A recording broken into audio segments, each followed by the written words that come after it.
and go underneath the cording foot.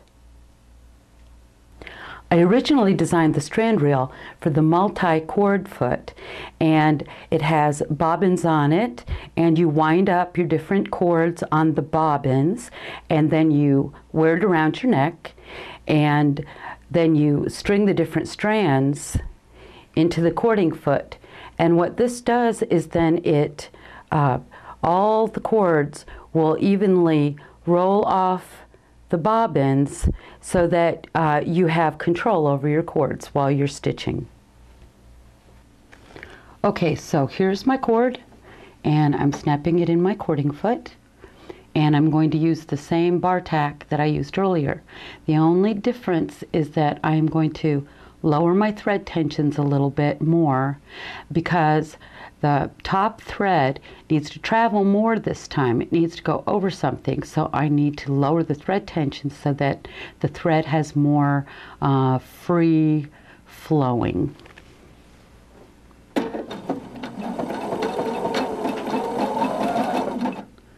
Okay, now anytime you're going to move from one spot to the next, you always want to lift your presser foot.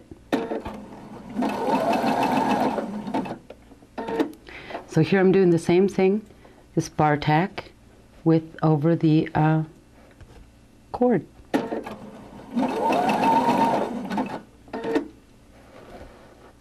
Okay, so here's the little border now. I'm not going to cut these little threads in between the bar tacks this time because I like that extra thread in there. So I'm going to show you how I finish the corner. So I've threaded this one end down here, and I've got a tapestry needle, and I'm going to thread this other one down to, and they're both kind of underneath the bar tack. It's a big old tapestry needle. There. Okay.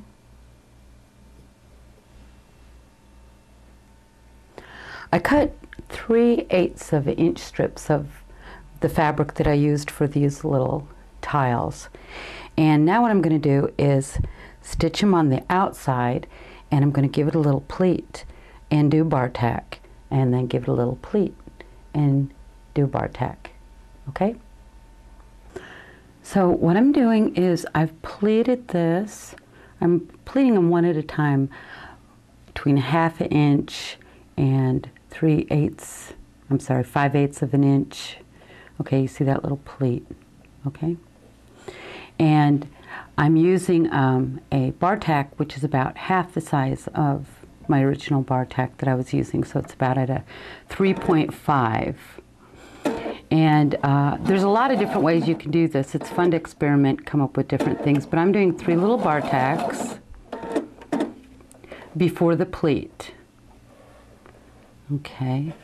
Now you could pre-pleat this just by pressing it and starching it, and that would make it a lot easier to control. I'm also not being careful that each pleat is the same distance or length because I don't really want anything perfect on this. And if you like perfect, then you can do perfect by measuring everything ahead of time.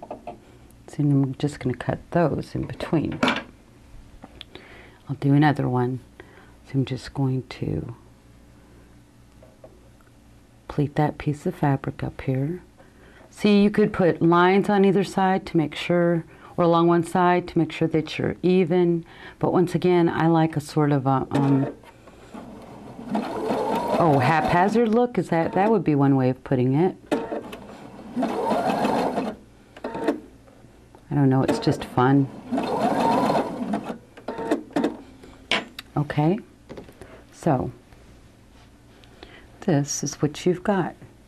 And then what I'm doing here is cutting this thread. And I'm leaving the threads between these bar tacks because it gives it a little zigzag look.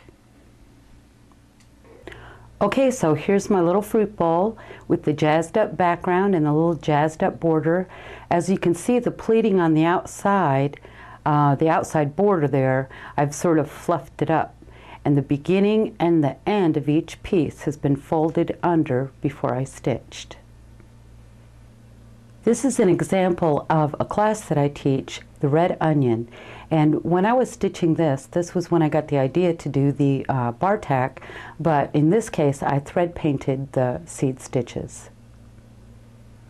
For this little thread painted quilt, I actually used the bar tacking to quilt, or to tack the quilt.